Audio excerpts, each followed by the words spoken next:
मां हूं, धरती मां। सीमा विस्तार की इच्छा ने सदैव युद्ध और विनाश को जन्म दिया है। मैं अनेक बार यह दृश्य देख चुकी हूं कि जब किसी पर विस्तारवाद का भूत सवार होता है तो वो अपना आपा खो बैठता है। इतिहास बार बार चेतावनी देता रहा है कि अपने राज्य की सीमाओं को बढ़ाने के बजाय यदि अपने राज्य में सुव्यवस्था और शांति स्थापित की जाए तो यह अधिक कल्याणकारी सिद्ध होता है। परंतु बार बार इस चेतावनी की अनसुनी की जाती रही है और बार बार युद्ध होते रहे हैं जिनमें अंततः विस्तारवादी शक्तियों की ही पराजय होती है। रावण भी समस्त संसार पर आधिपत्य जमाने की सोच रहा है। उसकी इच्छा है कि सारे संसार के नरेश उसके चरणों में सिर झुका दें। मैं जानती हूं कि इसका परिणाम क्या होगा। कैकेयी नरेश की, अयोध्या नरेश की, कैकेयी नरेश की, अयोध्या नरेश की, कैकेयी नरेश की, अयोध्या नरेश की, कैकेयी नरेश की, अयोध्या नरेश की, कैकेयी नरेश की, अयोध्या नरेश की, कैकेयी नरेश की, अयोध्या नरेश की, कैकेयी नरेश की।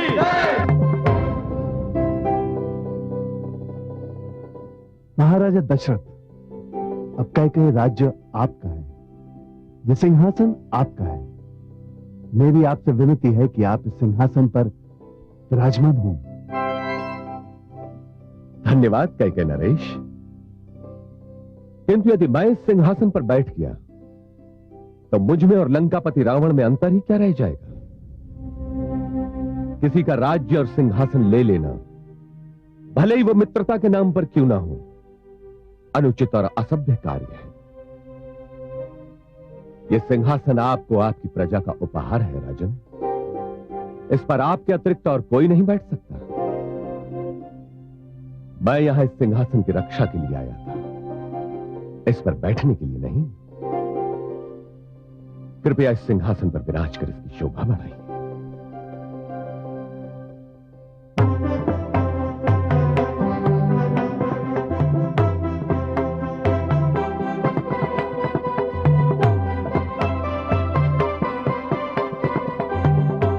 हे नगरवासियों, आज समस्त स्वागत, समस्त अभिनंदन, समस्त सत्कार अयोध्या नरेश महाराजा दशरथ के लिए सुरक्षित है, क्योंकि यदि ये हमारी सहायता के लिए ना पहुंचते तो कैकेयी लंका साम्राज्य का भाग बन चुका होता। आपकी स्वाधीनता रावण की दासी बन चुकी होती। मैं आप सब की ओर से अयोध्या नरेश के प्रति आभार, अपार आभार प्रकट करता हूं। ब्राह्मणगण, ओम स्वस्ति न इंद्रो वृद्धश्रवाः स्वस्ति नः पूषा विश्ववेदाः स्वस्ति नस्तार्क्ष्यो अरिष्टनेमि स्वस्ति नो बृहस्पतिर्दधातु। हमारी ओर से ये तुच्छ भेंट स्वीकार करें। अयोध्या नरेश की, अयोध्या नरेश की, अयोध्या नरेश की। आपने ये भेंट देकर मेरा सम्मान बढ़ाया है राजन, किंतु हे कैकेयीवासियों, मुझसे अधिक इस भेंट का अधिकारी कोई और है। इस विजय का श्रेय उसको है जिसने न केवल मेरे सारथी की मृत्यु के उपरांत मेरे रथ को संभाला, बल्कि रणभूमि में 2 बार मेरे प्राणों की रक्षा भी की।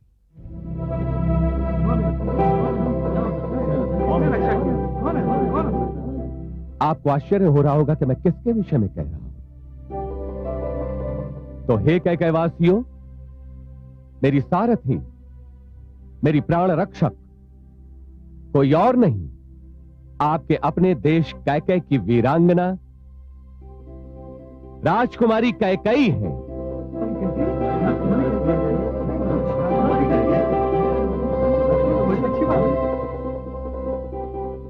मैं आप सबकी अनुमति से ये भेंट, ये उपहार उनकी सेवा में प्रस्तुत करता हूं, क्योंकि इसकी सर्वप्रथम अधिकारी वही है।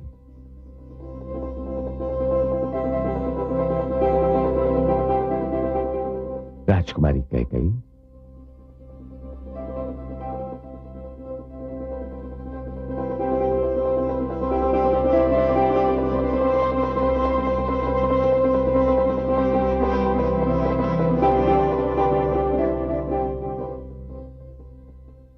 ये भेंट स्वीकार कीजिए।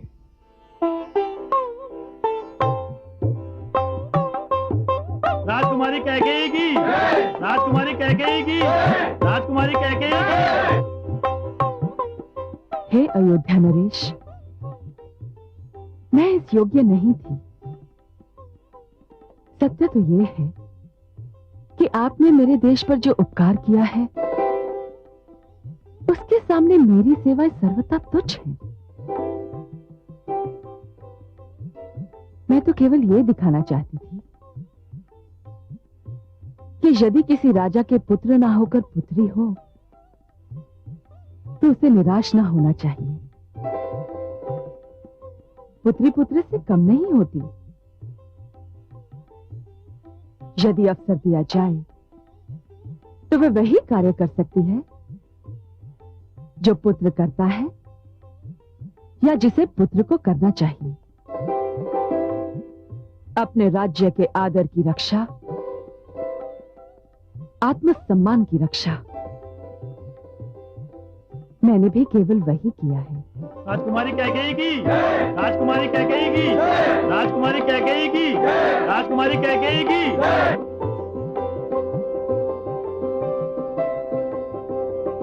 हे कैकेयी नरेश, राजकुमारी और समस्त अतिथिगण, अब आपके राज्य पर कोई कुदृष्टि नहीं डाल सकता।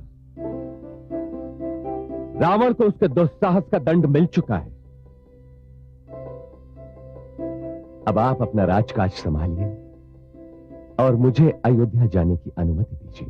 ये कैसे संभव है महाराज? यदि आप इतनी शीघ्र चले गए तो अतिथि सम्मान की भावना तो हमारे मन में ही रह जाएगी। आपको कुछ दिनों तक ठहरना होगा। मैं अवश्य ठहरता कैकेयी नरेश, किंतु अयोध्या मेरी राह देख रही है और मुझे भी अयोध्या से दूर रहने का अभ्यास नहीं। प्रभु से मेरी यही प्रार्थना है कि कैकेयी और अयोध्या की मित्रता सदा बनी रहे। मुझे कैकेयी की सुंदरता सदा स्मरण रहेगी।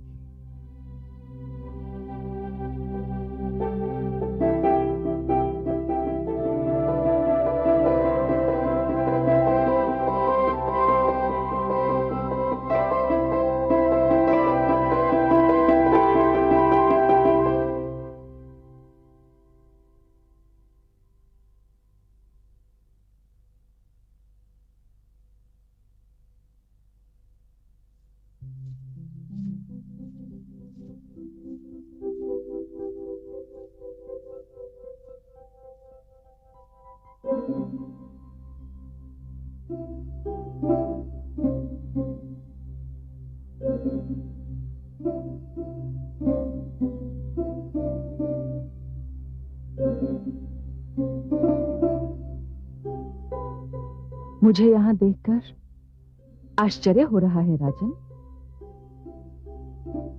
मैं आपको आपकी विजय की बधाई देने आई थी। मेरी विजय? क्या ये केवल मेरी विजय थी राजकुमारी कैकेयी?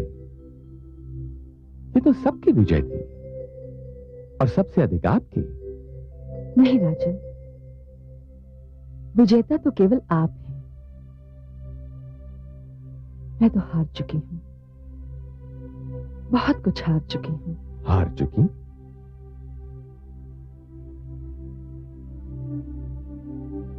क्या हार चुकी हैं? अपना मन।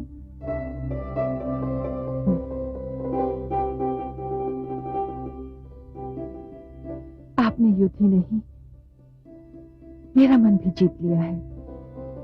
राजकुमारी। हाँ राजन, रीति यही है कि जो हारता है वो अपना जीवन विजेता के चरणों में समर्पित कर देता है। मैंने भी अपना जीवन आपके चरणों में समर्पित करने का निर्णय लिया है। आपका क्या निर्णय है?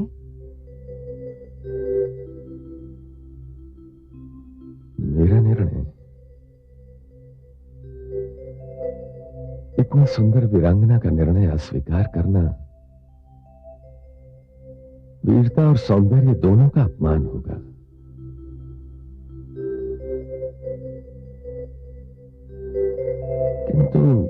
किंतु क्या राजन? आप निर्णय लेने के लिए स्वच्छंद हैं देवी। आप पर कोई रोक नहीं लगी है, किंतु मैं जीवन का इतना महान निर्णय लेने के लिए स्वच्छंद नहीं हूं। मुझ पर रोक लगी हुई है। मेरे जीवन पर सुमित्रा और कौशल्या का भी अधिकार है। मेरा निर्णय उनकी अनुमति के अधीन है देवी।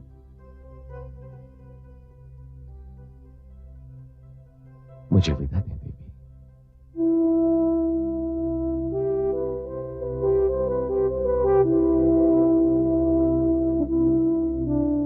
मुझे आपको रोकने का अधिकार होता तो मैं अवश्य कहती,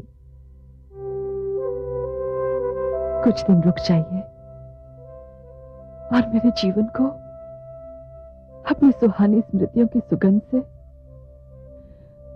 महकाते जाइए। यह ना कहिए कि आपका मुझ पर कोई अधिकार नहीं है देवी। आपने मेरे प्राणों की रक्षा की है। मैं आपका ऋणी हूं और यह ऋण मुझे सदैव स्मरण रहेगा। और मैं आप भी।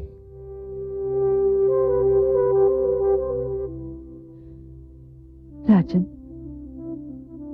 मेरी एक विनती मान लें। कहिए। अयोध्या पहुंचकर ये मत भूल जाइएगा कि कैकेयी में कोई आपकी प्रतीक्षा कर रहा है। न मैं ये भूलूंगा कि कैकेयी में कोई मेरी प्रतीक्षा कर रहा है, और न ये भूलूंगा कि कौन मेरी प्रतीक्षा कर रहा है।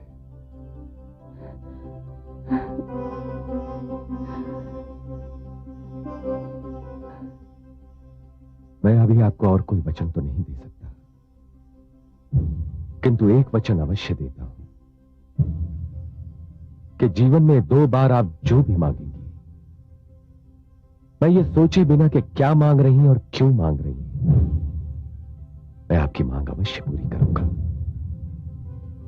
ये मेरा वचन है और यही रघुकुल रीति है।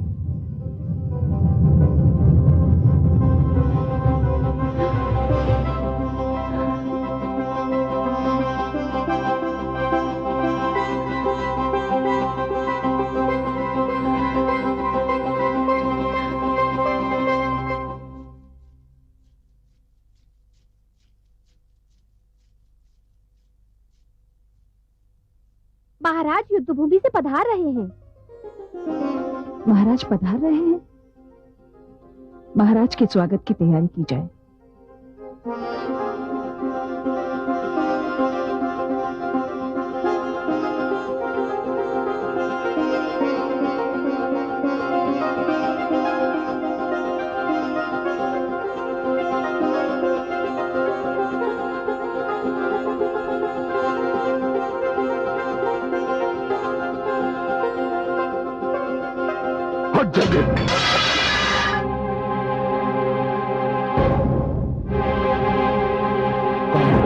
कायर, कायर है मेरी सेना, कायर है।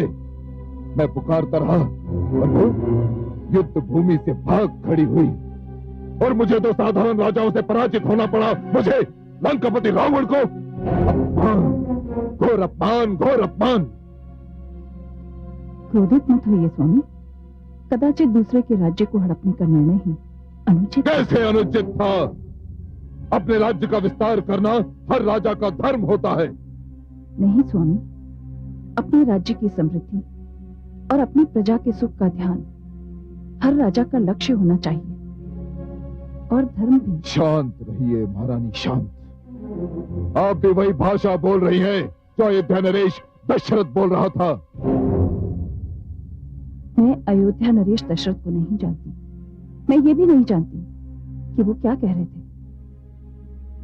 स्वामी, सत्य जिस भाषा में भी बोला जाए वो सत्य ही होता है, और उसे मान भी लेना चाहिए। नहीं, उसे मान लेने का अर्थ होगा मानव सभ्यता के सिद्धांतों को मान लेना। उसे मान लेने का अर्थ होगा असुर सभ्यता की पराजय स्वीकार कर लेना। नहीं नहीं महारानी मंदोदरी, नहीं। मैं अपने रक्त में घुले हुए अपनी असुर माता के दूध का तिरस्कार नहीं कर सकता। मैं असुर सभ्यता का विस्तार करना चाहता हूं, मैं असुर नीति का विस्तार करना चाहता हूं। मैं मृत्यु को अपनी शैया के हथे से बांधकर सदा सदा के लिए उसे अपना दास बना लेना चाहता हूं। मैं महारानी मंदोदरी, मैं रावण ये करूंगा और करके ही रहूंगा।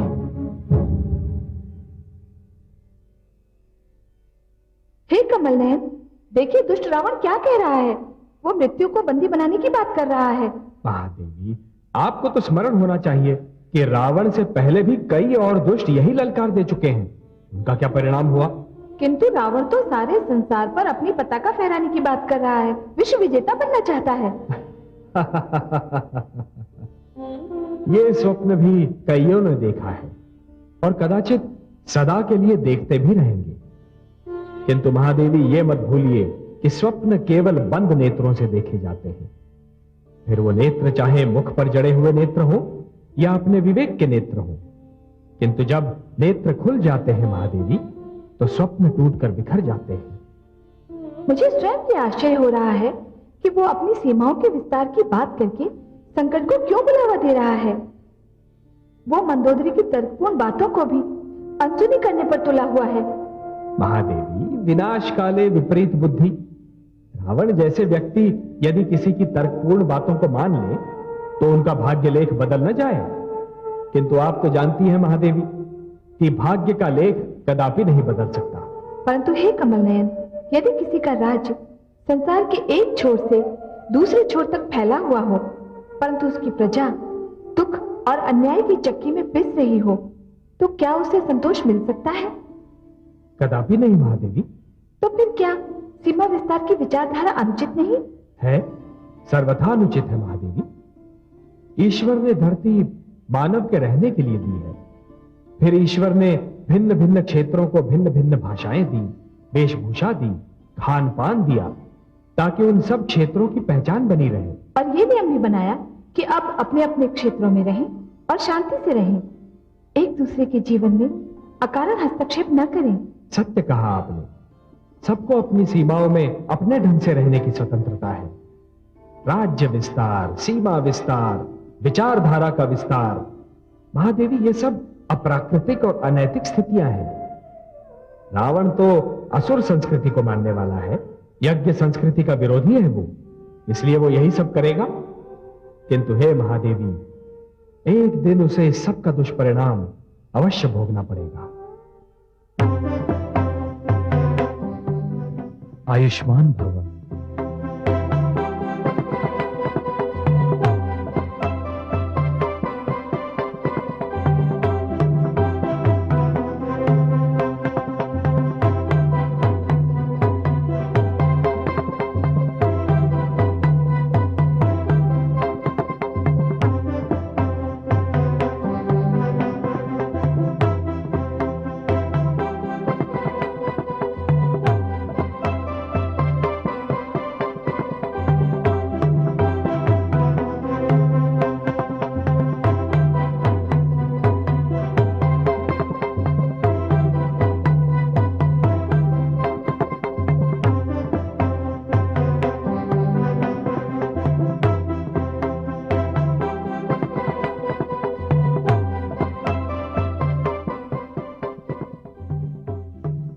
विजय की बहुत बहुत बधाई हो स्वामी। आपकी विजय से जग में अयोध्या का मान बढ़ा है। रावण जैसे शक्तिशाली सम्राट को परास्त करना कोई सरल कार्य नहीं था। हमें आप पर गर्व है। जितने दिन युद्ध चला हम आपकी कुशलता और विजय की कामना करते रहे। और देखिए, भगवान की कृपा से आपको कोई साधारण घाव भी नहीं लगा। हाँ देवियों, कदाचित ये आपकी प्रार्थना का फल था कि मुझे कोई घाव नहीं लगा। और कदाचित ये किसी की वीरता और साहस का भी फल था कि 2 बार मेरे प्राण जाते जाते बच गए। युद्ध में 2 बार ऐसे अवसर आए जब मेरे प्राणों पर बनाई थी, किंतु दोनों बार किसी के साहस ने मेरी रक्षा की। कौन था वो साहसी महाराज?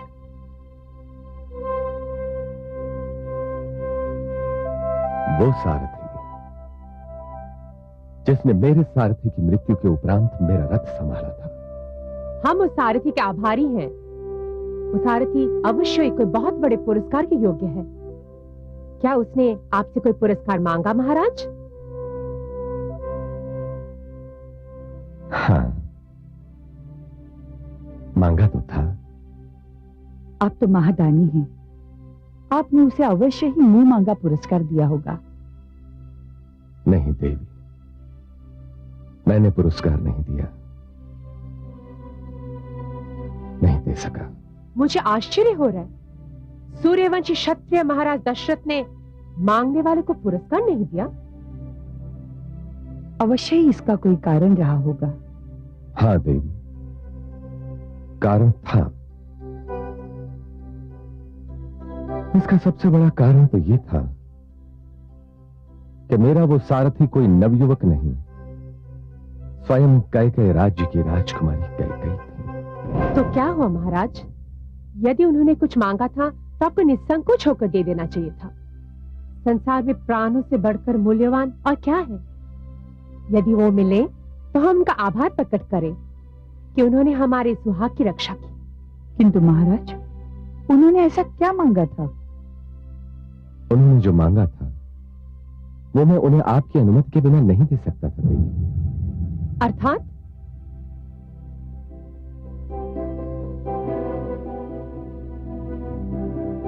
उन्होंने अपने लिए सुहाग सिंदूर मांगा था। राजकुमारी कैकेयी ने मेरे सम्मुख पाणी ग्रहण का प्रस्ताव रख दिया। मैं ये पुरस्कार उन्हें आपकी अनुमति के बिना कैसे दे सकता था?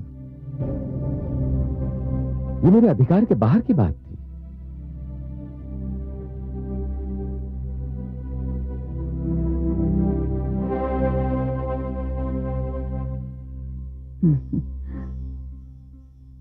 हमारे सुहाग की रक्षा करने के लिए यदि राजकुमारी कैकेयी ने यह पुरस्कार मांगा तो न इसे अनुचित कहा जा सकता है और न ही आश्चर्यजनक। मेरे विचार में आपको उनका प्रस्ताव स्वीकार कर लेना चाहिए था।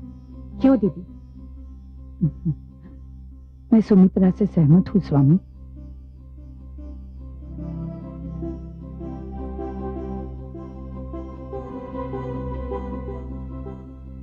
मेरे विचार से आप दोनों पतिव्रत धर्म और भावुकता के आवेश में आकर ऐसा कह रही हैं। कदापि नहीं महाराज। स्वामी, रघुकुल को कब से एक उत्तराधिकारी की आवश्यकता है। इस विशाल भवन को भी कब से एक कुलदीपक की आवश्यकता थी।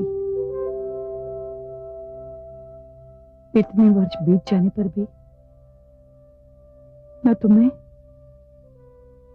और न सुमित्रा आपको वो कुलदीपक दे सके। कौन जाने आपका ये कुलदीपक राजकुमारी कैकेयी के भाग्य में लिखा हो।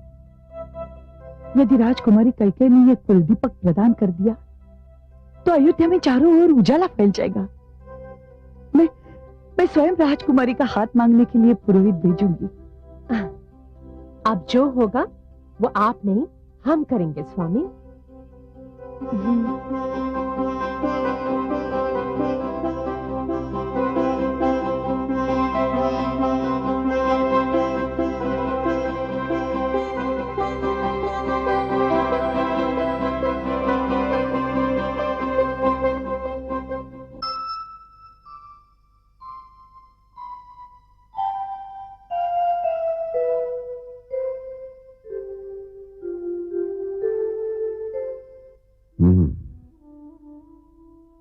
राजमहिषी महारानी कौशल्या, रात्रि के इस प्रहर में सुदूर मेरे आश्रम में आपके आगमन से ही मैं समझ गया था कि आप कोई अत्यंत ही गंभीर समस्या लेकर आई हैं, और वास्तव में समस्या बहुत गंभीर है। इसी कारण तो मैं आपसे मार्गदर्शन लेने आई हूं।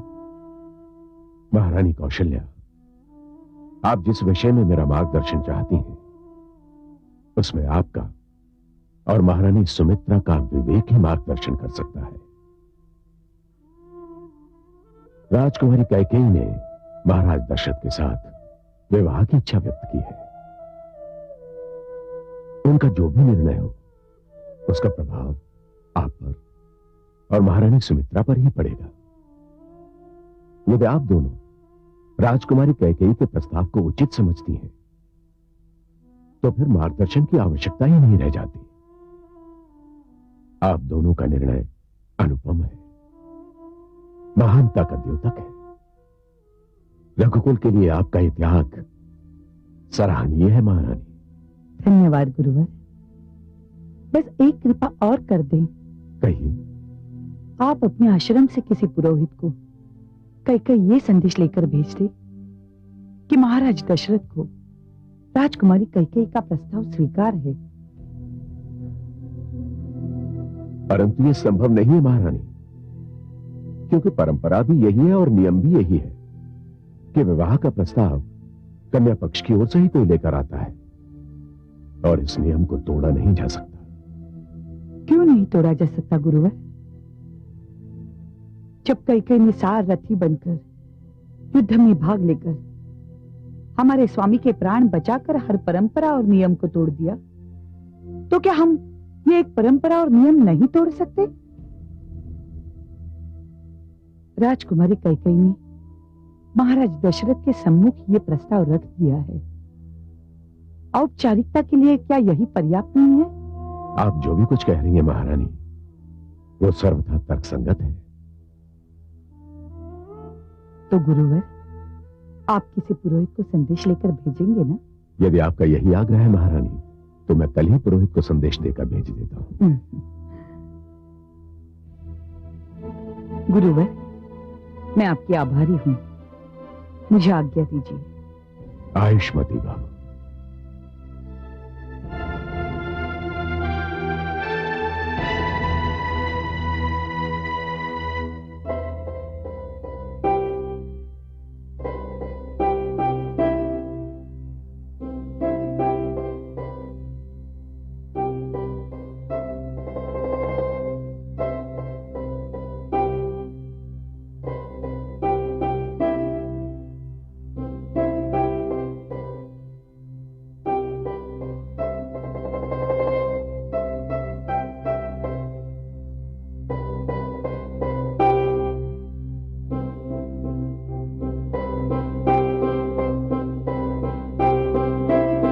मेरा रथ संभालने वाली, 2 बार मुझे घातक आक्रमण से मेरे प्राणों की रक्षा करने वाली वीरांगना, तुम कौन हो? मैं कैकेयी नरेश की पुत्री कैकेयी हूं महाराज। धन्य है जिस जाति की पुत्रियां अपने अधिकारों की रक्षा के लिए डट जाएं, उन्हें कोई पराजित नहीं कर सकता। मुझ पर रोक लगी हुई है। मेरे जीवन पर सुमित्रा और कौशल्या का भी अधिकार है।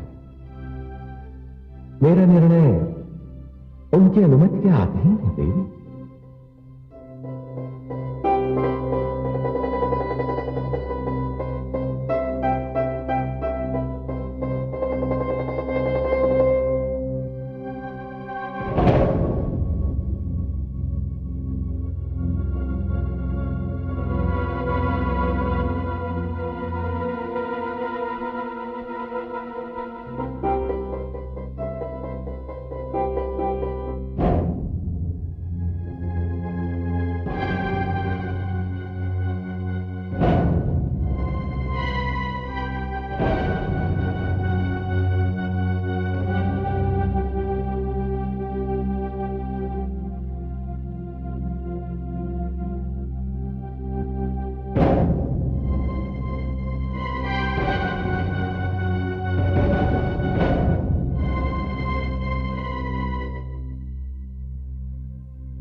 प्रणाम महाराज। मंत्रा तुम? महाराज, असमय आने के लिए क्षमा चाहती हूँ, परंतु मुझसे राजकुमारी की व्याकुलता देखी नहीं जाती। बचपन से उसे गोद में खिलाया है, उसे तनिक भी पीड़ा होती है तो मैं तड़पने लगती हूँ। मुझे तो बहुत चिंता हो रही है। इतनी रात बीत गई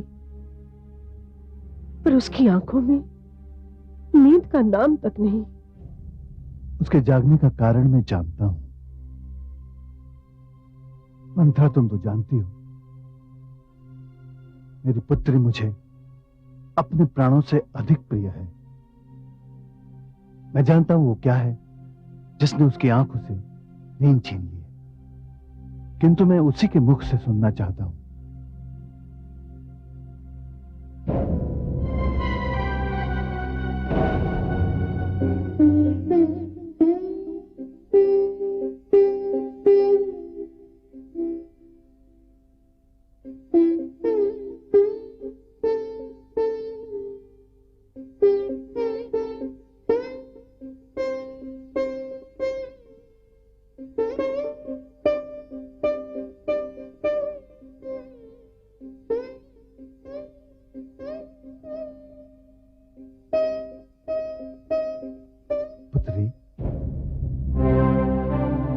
पिताश्री आप? हाँ, मंत्रा ने मुझे बताया कि तुम अभी तक सोई नहीं, तो मैं पूछने चला आया कि क्या बात है। सब कुशल तो है ना?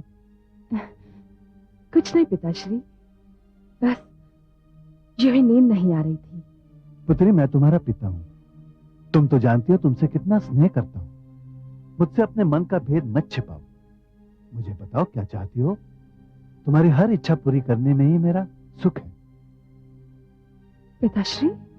कहो, मुझसे कहो क्या बात है।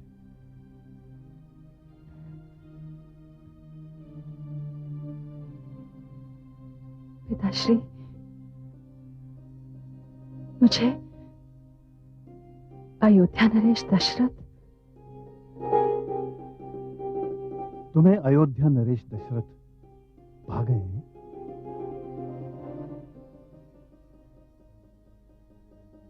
भा नहीं गए हैं, वो मेरे जीवन पर छा गए हैं। अब मैं उन्हें अपने जीवन से अलग नहीं कर सकती। मुझे आश्चर्य नहीं हुआ। अयोध्या नरेश सज्जन है, वीर है।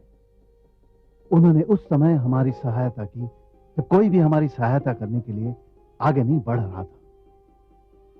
मैं उन्हें संदेश भी भिजवा सकता हूं, किंतु पुत्री, किंतु मैं तुम्हें विश्वास नहीं दिला सकता कि वो हमारा संदेश स्वीकार कर लेंगे, क्योंकि मैं उनकी परिस्थितियां जानता हूं। वो परिस्थितियां मैं भी जानती हूं पिताश्री, परंतु मैं चाहूं भी तो अब उन्हें भूल नहीं सकती। मैंने अपना जीवन उनको समर्पित कर दिया है। यदि उन्होंने हमारा संदेश अस्वीकार कर दिया तो क्या तुम इस दुख को सह लोगी? हाँ पिताश्री, सह लूंगी, और ये भी वचन देती हूं कि यदि उन्होंने हमारा प्रस्ताव अस्वीकार किया तो मैं जीवन भर उन्हीं के नाम पर बैठी रहूंगी। ऐसा मत कहो पुत्री। मैंने अयोध्या नरेश को अपना पति स्वीकार कर लिया है। अब किसी और के लिए मेरे जीवन में कोई स्थान नहीं है।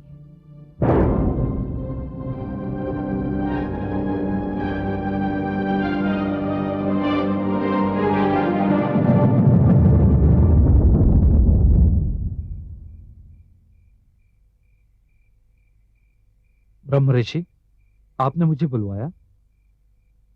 पुरोहित जी, आपको एक संदेश लेकर कैकेयी राज्य जाना है। जो आज्ञा ऋषिवर।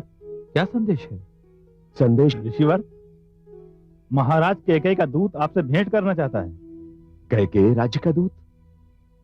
प्रस्तुत करो उसे। आइए। प्रणाम ऋषि श्रेष्ठ। मैं कैकेयी का राजपुरोहित हूँ। स्वागत है आपका। कहिए, क्या संदेश लाए? ऋषिवर, आप महाराज दशरथ के कुलगुरु हैं। मुझे मेरे महाराज ने आपके पास अयोध्या नरेश दशरथ से अपनी पुत्री राजकुमारी कैकेयी के विवाह का प्रस्ताव लेकर भेजा है। अत्यंत ही सुखद आश्चर्य है पुरोहित जी। मैं भी अपने पुरोहित जी को महाराज कैकेयी के पास यही संदेश देकर भेजने वाला था। ये तो बहुत सुंदर संयोग हुआ। यदि आपकी अनुमति हो तो मैं ये शगुन लेकर महाराज दशरथ की सेवा में पहुंचूं। मेरी पूर्ण अनुमति है। मैं अभी व्यवस्था किए देता हूं। पुरोहित जी, धन्यवाद ऋषिवर।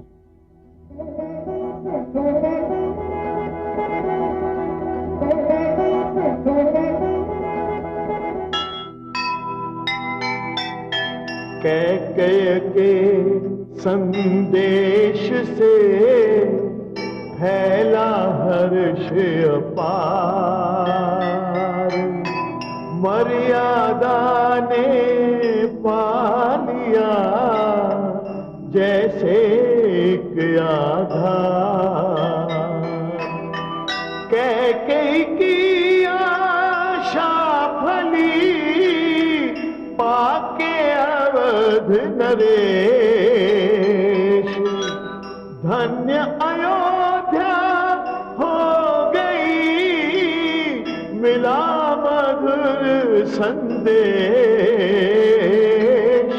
मिला मधुर संदेश।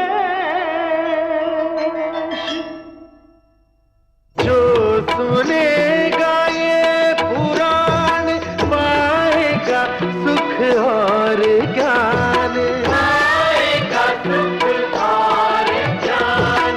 कर्म को ही धर्म जान, प्रेम की तू छेड़तान, प्रेम की तू छेड़तान।